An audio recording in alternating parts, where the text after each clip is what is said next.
And like any good public bathroom, there's that way too big gap in the door between the wall and the door. And I kind of look through that little gap there as the feet come nearer and nearer and nearer, and then are in front of me, and then past me, and in front of me is absolutely nothing.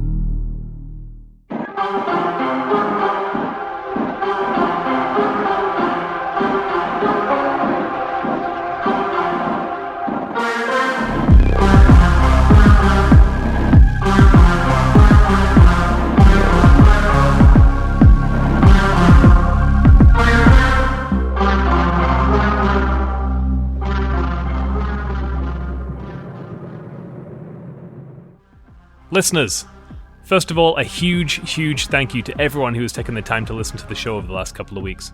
A lot of you have followed along on Instagram and have taken an active interest in the podcast, which is a huge deal for me. I make this show expecting very few people to listen, and that's okay. It's just a fun creative hobby that keeps my mental side in check. So I can't thank you all enough for taking the time to listen, comment, and get involved. This week, my storyteller is Lorne from nearby Victoria in BC. I met Lorne a few years ago bonding over our beloved, but forever cursed, local hockey team.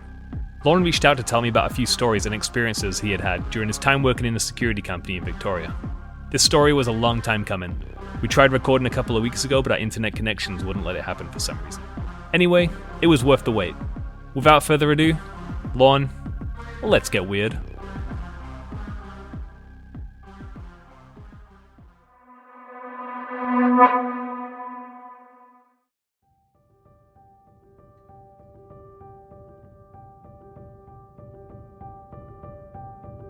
Hi, my name is Lorne. I'm 34 years old. I live in Sidney, British Columbia, which is a small town just outside of Victoria, BC, which happens to be one of Canada's most haunted cities.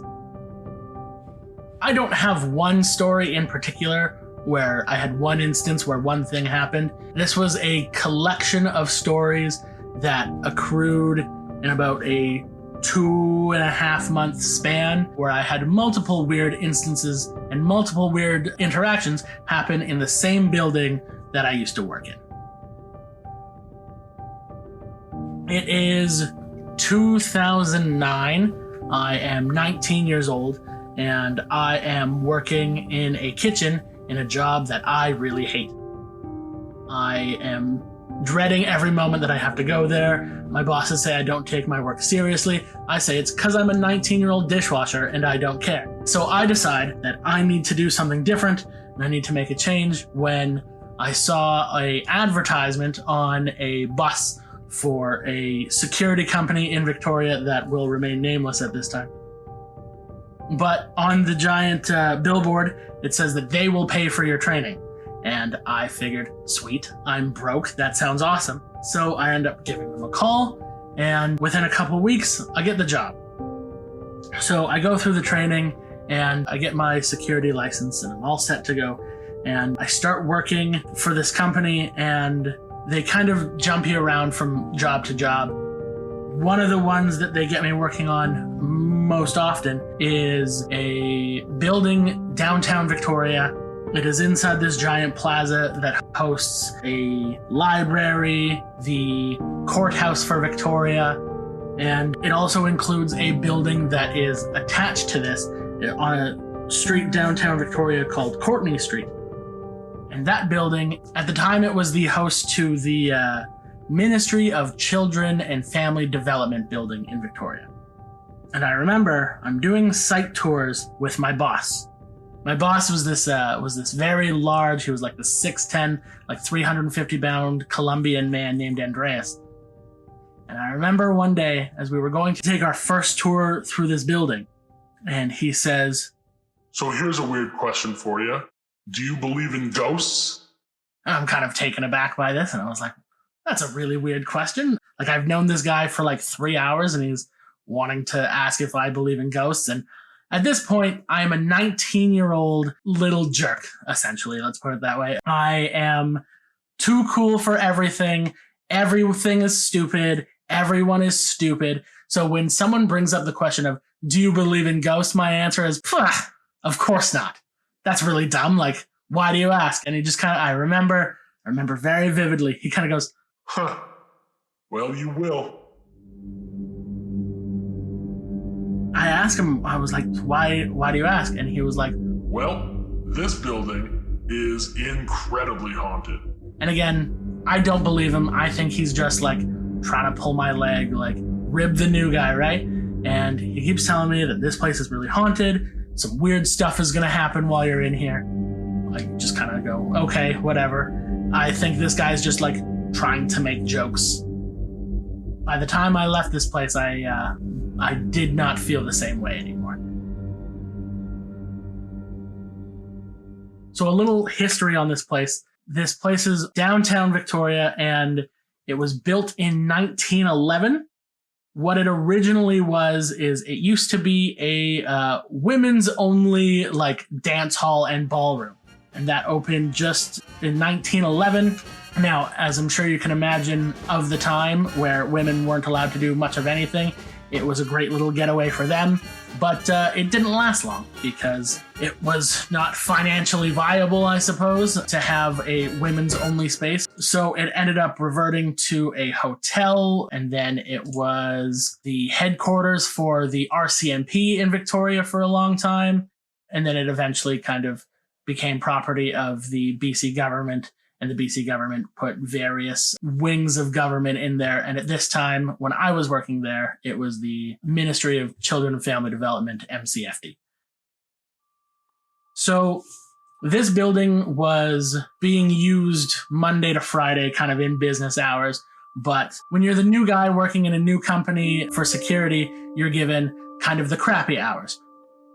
So I was given weekends, and I was given nights on weekends. So for the most part of my day, I am having to work in this other larger building that the one that I'm talking about is kind of attached to, just kind of around the corner. It's a really big complex. If you're from Victoria, you know what I mean. Anyways, so on Fridays and Saturdays and Sundays, I would have to go into this building at night when I know that no one is in this building. It was a 6-story building. You go all the way up, you check all the buildings, and you come down. And I remember the first couple shifts, I didn't experience anything that was even remotely strange. So this brings me back to thinking that my boss was just pulling my leg. But I remember it was probably about a month in, and there was an alarm that went off in that building while I was in the other one. So I go over to this building on Courtney Street, go in the door, try and find out the alarm. It's coming from the second floor, and the second floor was all MCFD stuff. I'm going to try and paint you like a word picture here. So you go up onto the second floor. There's still the original flooring from when it was like a dance hall, which is really weird, and like your feet clack a lot when you're on this floor. It's this old hardwood. Back in the corner of this giant floor, there is a locked room that has glass windows all throughout it so you can see into it. And this entire room, on all 3 walls, except for where the door is, it has all these giant black filing cabinets. The door is locked, and there's a cage in front of the door, and that cage is separately locked. So this is clearly what has like all the very super secret, very sensitive files for the MCFD.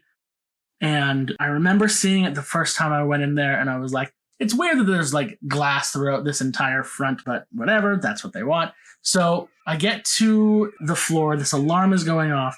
I have to set off the alarm, and I look into this glass room where all the filing cabinets are supposed to be against the side walls and the back wall.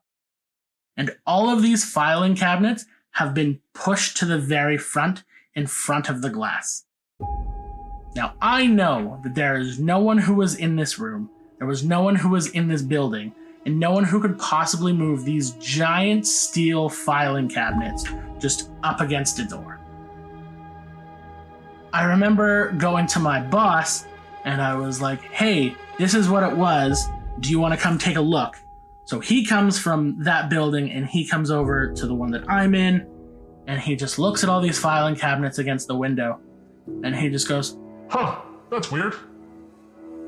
And I was like, yeah, that's really weird. Like, what happened? And he looks at me and he was like, I don't know. What do you think happened?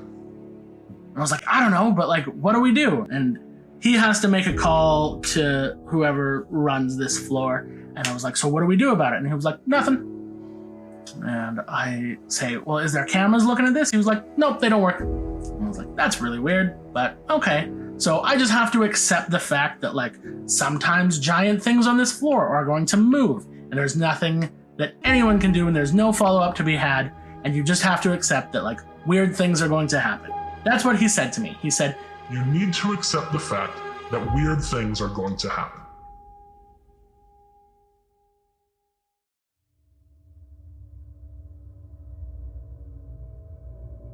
About a week after that happened, I remember I was working another night shift. I had come into the building and I'm on the first floor, and you gotta go around, you gotta check every door, make sure that nothing is open, everything's been locked, everything's secured. And I remember I'm walking through this floor and I can hear the sound of what feels to me like women's high heels, like that clunking noise of high heels just above me. It's like 10 p.m. There shouldn't be anyone in this building. So I go upstairs to like go yell at whoever is in there because I have very strict orders that like no one should be on this floor, the second floor, at all for any reason after hours. So I go running upstairs and there's no one there. And I kind of look around and I feel that really cold feeling of like something's not right here. So I remember calling my boss. When I call him and I was like, Andreas, I could hear feet above me. I walk around through this floor. I've cleared it. There's no one here. And he was like, yep, that'll happen. And hangs up on me.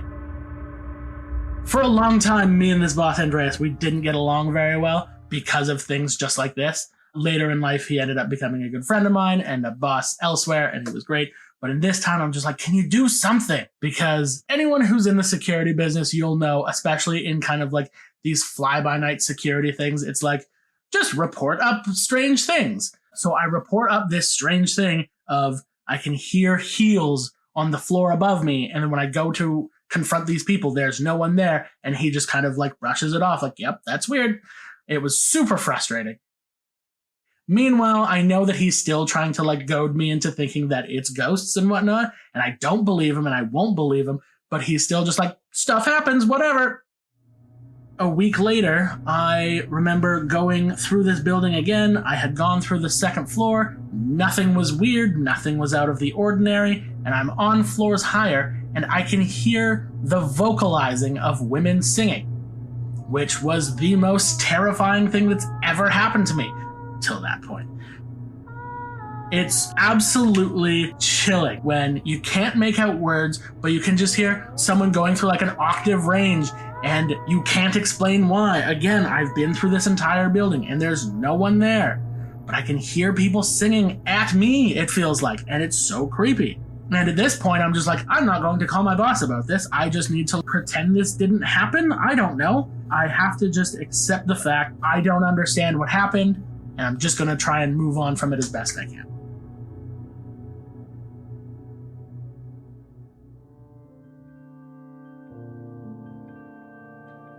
I'll always remember the last day that I ever worked in this building. It was a Sunday midday, and it was the peak of summer. And on Saturdays and Sundays, because there was no one in this building at all, they wanted you to check it every 2 hours or something. Didn't matter that it was nighttime, if it was midday, if it was morning, whatever, every 2 hours you had to go do a walkthrough of this building. It is like 30 degrees out. So there's 6 floors of this building. And once you hit the 6th floor, you have to access the roof. And they just want you to do a walk around on the roof level for reasons I still don't know, but that's what they wanted me to do. They signed my paycheck, so I said sure. So I go up onto the roof. The building right across from the one that I'm at is a very large complex in Victoria called the Strathcona building. Nightlife people really like it. There's like 5 bars in there, including one rooftop one where they have beach volleyball on the roof. And I'm just like, I'm getting paid by the hour. So I stood up on the roof and watched some people play volleyball, like a big creep, but it was fun. And so I stood up there for 10 minutes, I don't know, probably playing on my phone at the same time. After a certain amount of time, I was just like, all right, I've burned enough company clock, let's go back down. So I come off the roof and I go down to the 4th floor.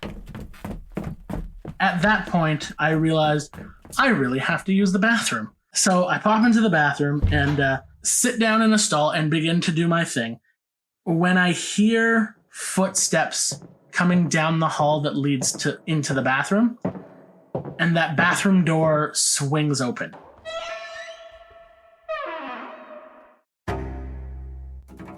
And I'm sitting in the bathroom and I'm like, I know that there's no one here. I have done every single floor here. There's no one in the building besides me. I hear the footsteps coming towards the stall that I'm in. And like any good public bathroom, there's that way too big gap in the door between the wall and the door. And I kind of look through that little gap there as the feet come nearer and nearer and nearer, and then are in front of me, and then past me, and in front of me is absolutely nothing. And I hear the feet go towards the end of the hall, end of the lane of these stalls, and I remember throwing my pants back on, putting my forearm against my head, swinging the door open, and just shouting, "Get out, get out, get out," as I am running. And I am a big man that does not run. And I am running out of the bathroom, out of the hall, down the stairs, and out the door as quick as I can. I have never run this fast in my life, and hope to God I never do again. Running straight into the larger building that I was supposed to be at. My boss is sitting at the desk, and I am out of breath. I am sweating. I am a mess. And I was like, I need to talk to you. I gotta talk to you. And he was like, what's going on? And I tell him the story, and I'm waiting for him to laugh at me. I'm waiting for him to tell me I'm crazy. And I remember he was a tall man, and he's looking down on me, and he just says, "So do you believe in them now?" And I was like, I can't work here anymore. I can't do it. And he just looks at me and he says, "I told you, and you didn't want to listen."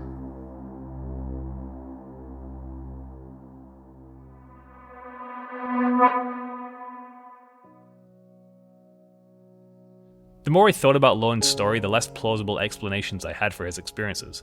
This story with the disembodied footsteps and singing voices is the definition of weird. That being said, I still had to check something. I asked Lorne if he thought maybe that his boss, Andreas, was messing with him the entire time. Had he been pranking Lorne since day one? He is definitely a prankster, as I've come to learn, but I genuinely do not believe that it was him.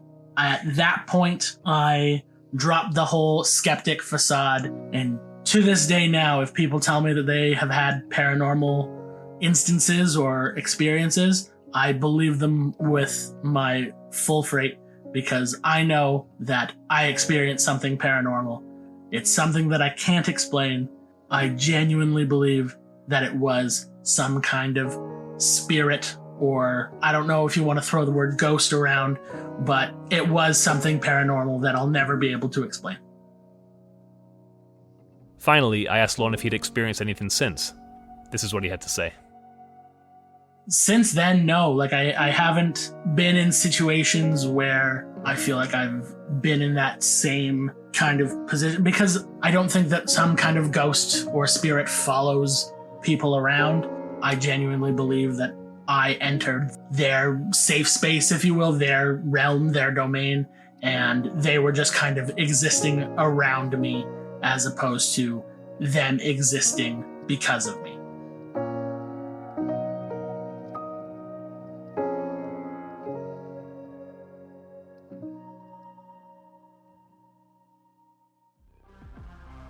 That does it for episode 4.